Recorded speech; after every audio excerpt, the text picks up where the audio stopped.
لله نحمده ونستعينه ونستغفره ونستهديه ونعوذ بالله تعالى من شرور أنفسنا وسيئات أعمالنا. من يهده الله فلا مضل له ومن يضلل فلن تجد له وليا مرشدا. هو الأول فليس قبله شيء وهو الآخر فليس بعده شيء وهو الظاهر فليس فوقه شيء وهو الباطن فليس دونه شيء. ليس كمثله شيء وهو السميع البصير. وأشهد أن لا إله إلا الله وحده لا شريك له. وأشهد أن سيدنا ونبينا وعظيمنا وحبيبنا ومعلمنا وقائدنا محمدا عبد الله ورسوله بلغ لهذه الأمة دينها وكشف عنها أمتها وجاهد في الله تعالى حق جهاده حتى أتاه اليقين من ربه. اللهم أحينا على سنته وأمتنا على ملته واحشرنا في زمرته مع الذين أنعمت عليهم من النبيين والصديقين والشهداء والصالحين وحسن أولئك رفيقا. أما بعد أيها الأحباب الكرام، دين الإسلام دين الرحمة، فرحمته وسعت كل شيء ورحمته عمت جميع الخلائق ولا سيما الضعفاء والمساكين واليتامى الذين لا حول لهم ولا قوة في هذه الحياة الدنيا. فرعايتهم والعناية بهم عمل صالح يؤجر عليه الإنسان، ورعايتهم والعناية بهم كذلك سبب من أسباب الرزق وسبب من أسباب النصر. إذا أردت أن ينصرك الله عز وجل فاستعن بالله عز وجل ثم بعد ذلك بالضعيف. وإذا أردت أن يرزقك الله عز وجل الرزق الحلال فاستعن بالله عز وجل ثم بعد ذلك بالضعيف اليتيم. وهذا هو معنى قول الحبيب صلى الله عليه وسلم: ابغوني ضعفاءكم. ما معنى هذا الحديث؟ أي اطلبوا لي ضعفاءكم، ابغوني ضعفاءكم، فإنما ترزقون وتنصرون بضعفائكم بدعائهم واستغفارهم. فهم أقرب إلى الله عز وجل، هم أقرب إلى الله عز وجل من أن يستجيب لهم هؤلاء الضعفاء من المساكين واليتامى والمحتاجين والمعوزين والأرامل ونحو ذلك. ومن ثم نجد شريعة الإسلام معشر المسلمين حرصت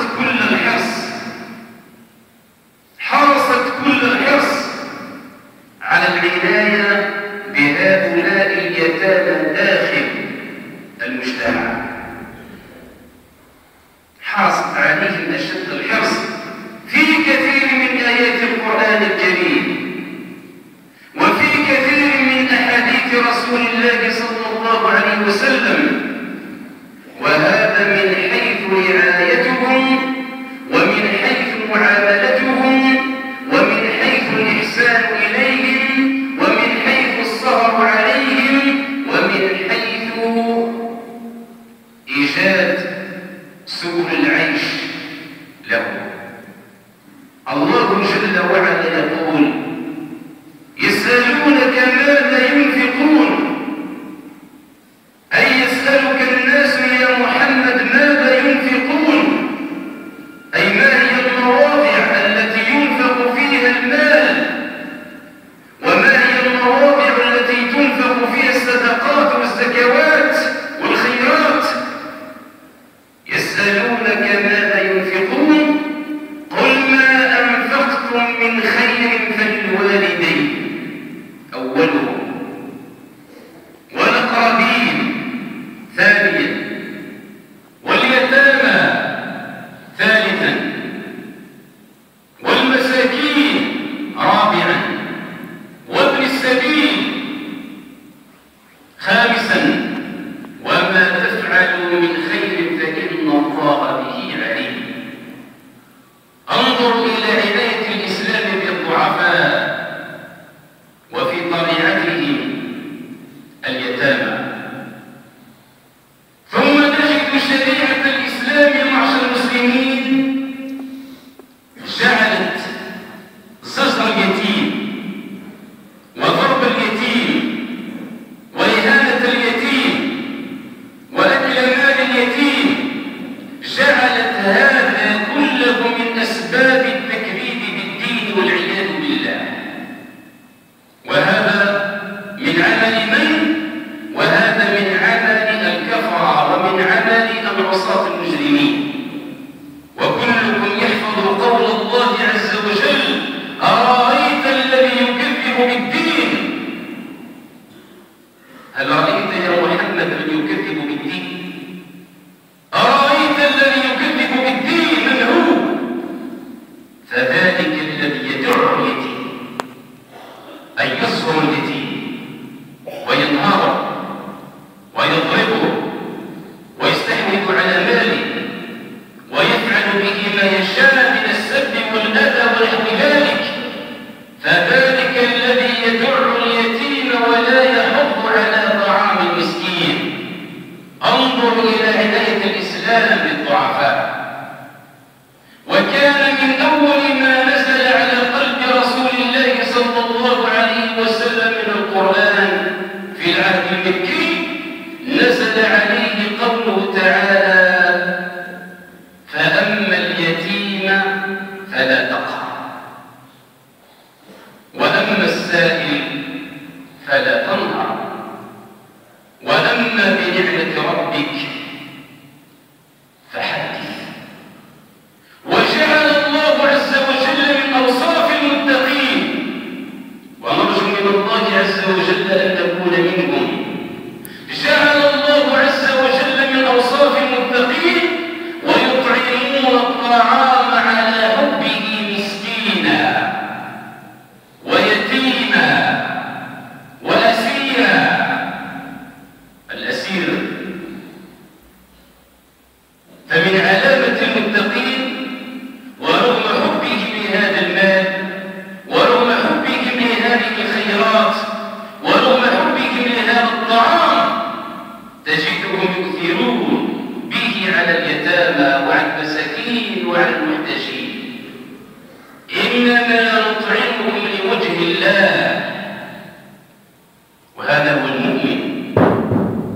إنما نطعمهم لوجه الله، ليس لوجه فلان أو علان أو زيد أو عمر.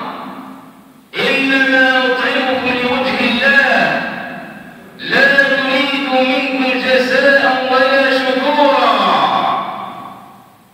لسنا في حاجة إلى مدح، ولسنا في حاجة إلى مداهنة، ولسنا في حاجة إلى تشييد.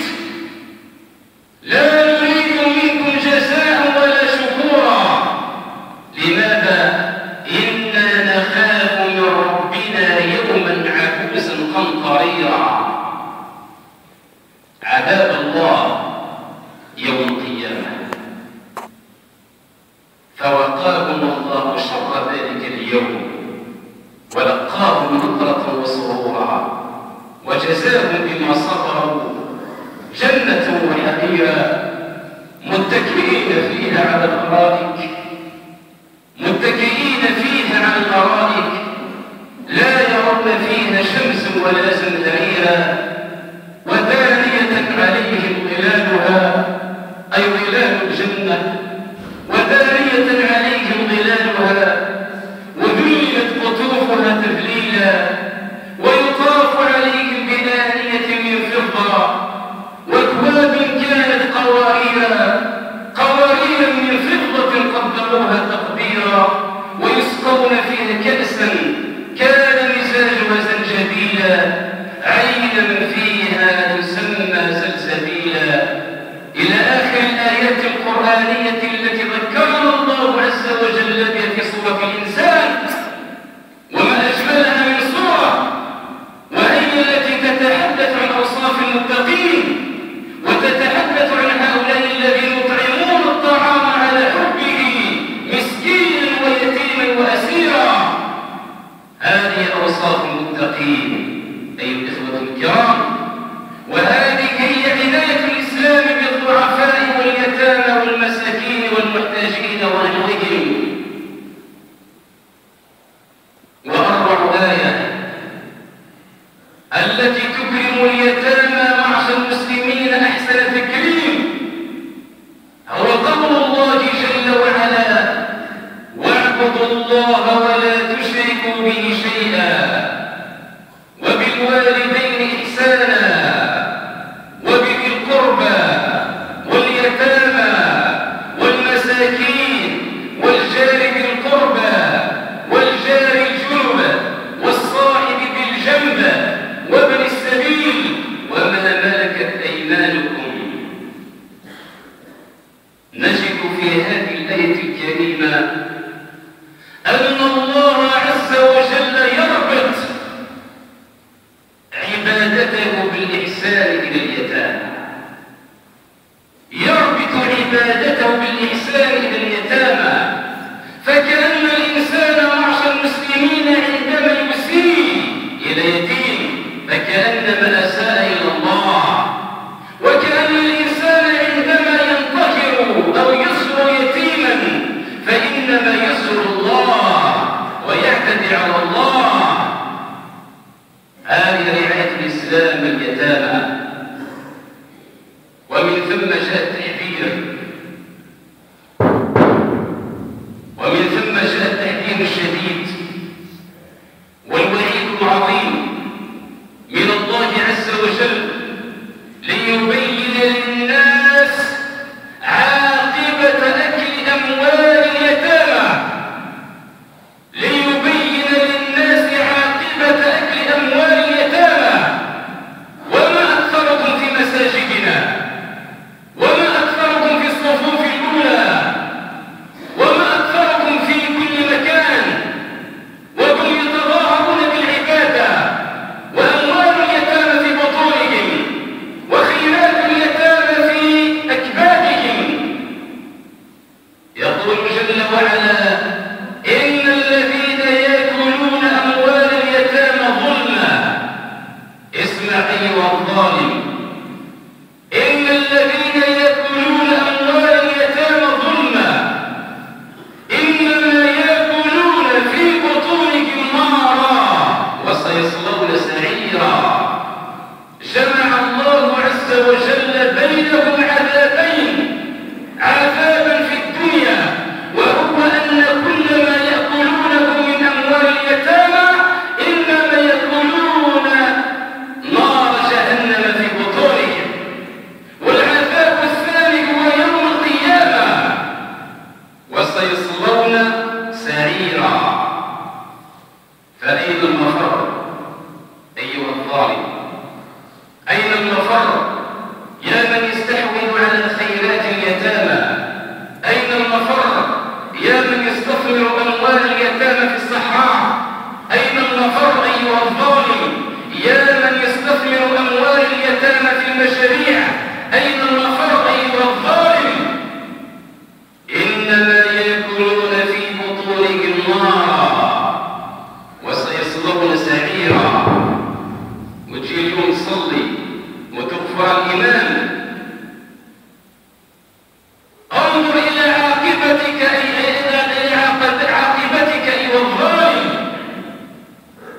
وعندما نزلت هذه الآية الكريمة الإخوة انظروا اهتزت قلوب الصحابة هزة عنيفة، والله هزت قلوب الصحابة هزة عنيفة، وملأتها معشر المسلمين بالخوف، ووقعوا في حرج شديد.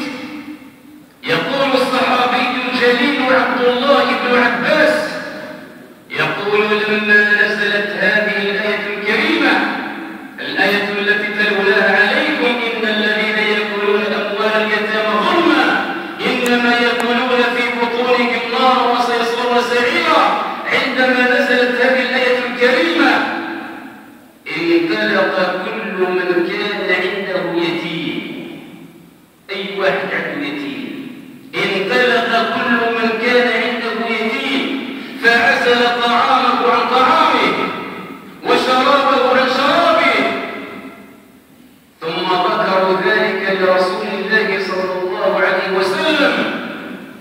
لما ذكروا ذلك لرسول الله صلى الله عليه وسلم إذ بأمين السماء جبريل عليه السلام ينزل بآية قرآنية على قلب رسول الله تتلى إلى يوم القيامة: ويسألونك عن اليتامى قل إصلاح لهم خير.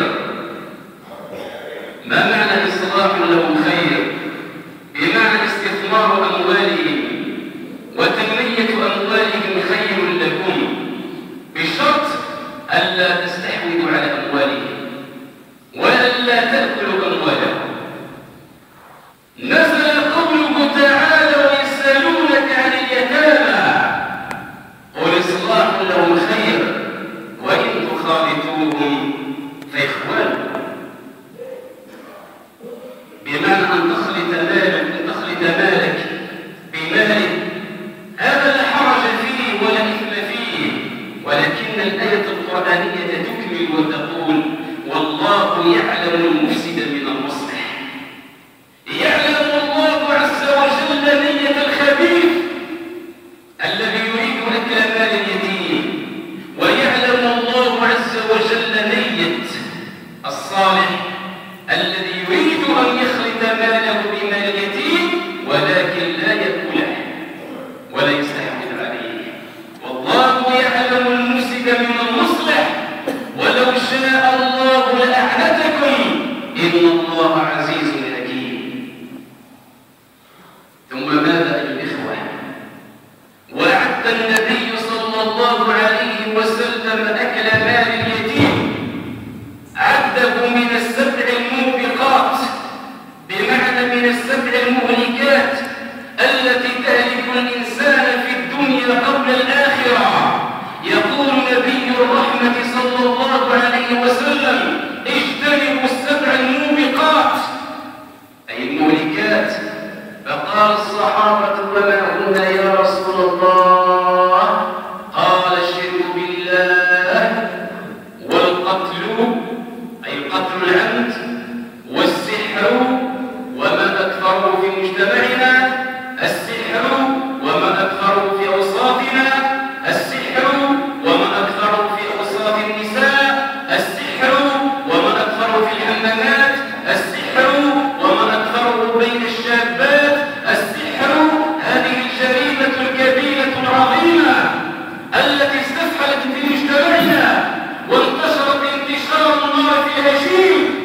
قال: الشرك بالله، والقتل، والسحر، وأكل مال اليتيم، وأكل الربا، وقذف المحصنات، بمعنى عندما ترمي امرأة عفيفة طاهرة ترميها بالزنا دون أن يكون لك شهود، فتجلد في شريعتنا 80 جلدة، 80 جلدة على ظهرك لأنك لم تأتي ب4 شهود.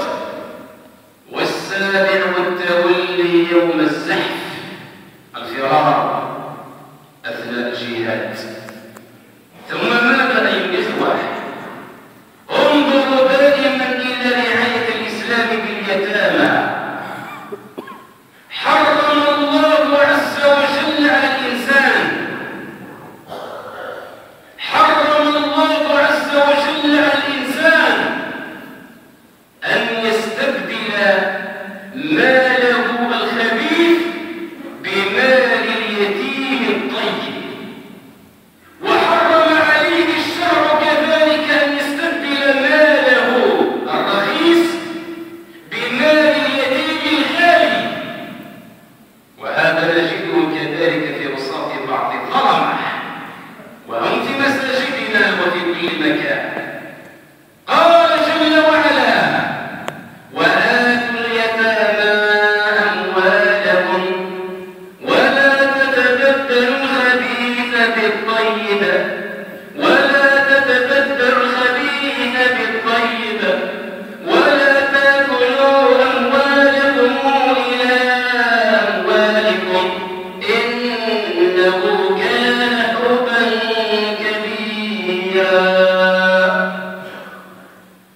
من مال اليتيم إذا كان فقيرا.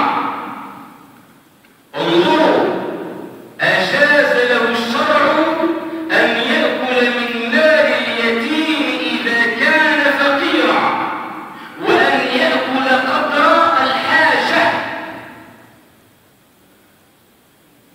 حتى لا يستحوذ الوصي أو الكفيل على مال اليتيم كله.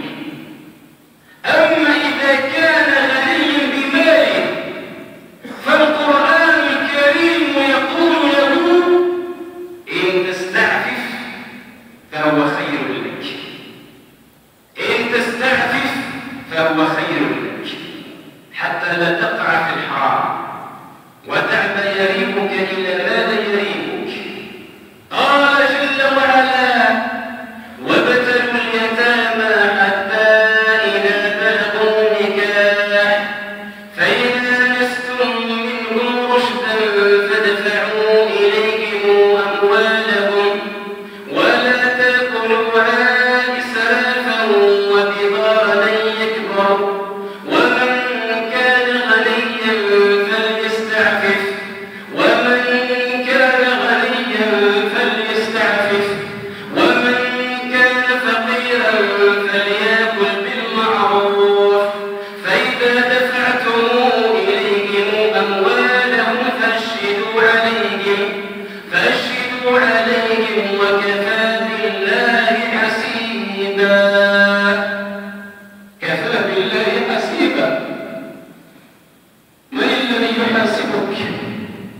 لا يحاسبك الدرك، ولا يحاسبك الأمل، ولا يحاسبك القضاء، ولا تحاسبك المحاكم الدولية، إنما يحاسبك الله، وكفى بالله حسيبا. ثم ماذا؟ هذا اليتيم الذي تربى في حجرك، نعم تربى في حجرك، إذا بلغ هذا اليتيم مبلغ الرجال، إذا بلغ هذا اليتيم والتمست منه رشدا، فالقرآن الكريم يأمرك بأن تدفع له ماله،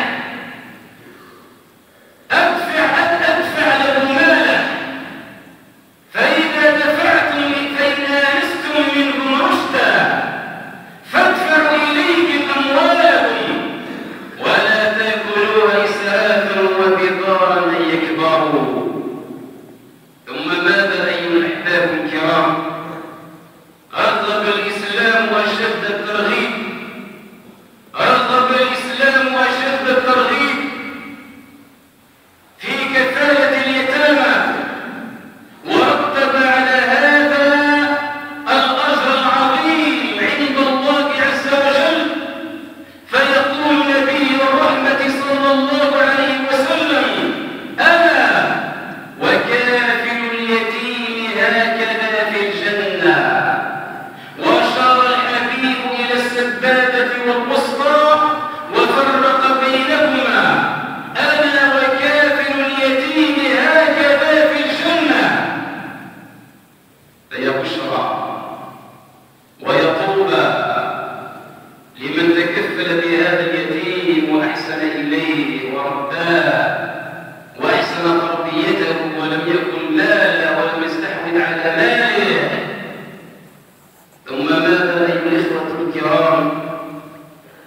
إذا كان الإسلام حرص أشد الحرص على كفالة اليتامى ورعايتهم ومعاملتهم والإحسان إليهم، فإن الإسلام كذلك يأمر باستثمار أموال اليتامى وتنميتها. لماذا؟ حتى لا تنفد، حتى لا تنفد فتأكلها الصدقات أو تأكلها الزكوات. وهذا هو معنى قوله صلى الله عليه وسلم: ألا من ولي يتيما له مال فليضطجر منه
في البنوك، والدولة اليوم تقرض المال العام للغرب.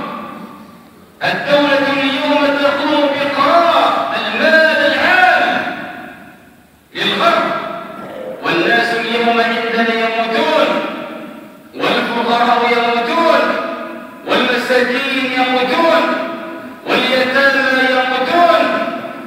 هل هذه العدالة التي أمرنا بها معشر المسلمين؟ لا والله. من يعمل مثقال ذرة خيرا يره، ومن يعمل مثقال ذرة شرا يره. هذه أكبر آية في القرآن الكريم، وأعظم آية في القرآن تشير إلى قمة العدل الإلهي في الإسلام. أسأل الله عز وجل معشر المسلمين أن يرحمنا فإنه بنا راحم، ونسأله ألا يعذبنا فإنه علينا قادر. أقول ما تسمعون واستغفر الله لي ولكم فاستغفروه تجدوه غفورا رحيما، والحمد لله رب العالمين.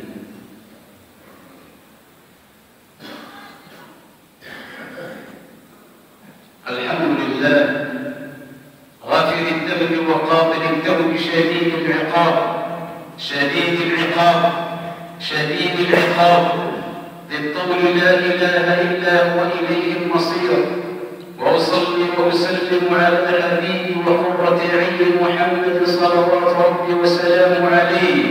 صل اللهم وبارك على هذا النبي الكريم إلى يوم الدين. أما بعد أيها الإخوة الكرام، الإسلام تكفل باليتامى وتكفل بالقصر من جوانب عديدة. أولاً تكفل الإسلام باليتامى بالقصر ما يتعلق بحق الحياة، من حق الصغير أن يعيش، ومن حق اليتيم أن يعيش. قال جل وعلا: ولا تقتلوا أولادكم خشية إملاق، أي خشية الفقر. نحن نرزقهم وإياكم، إن قتلهم كان خطأ كبيرا.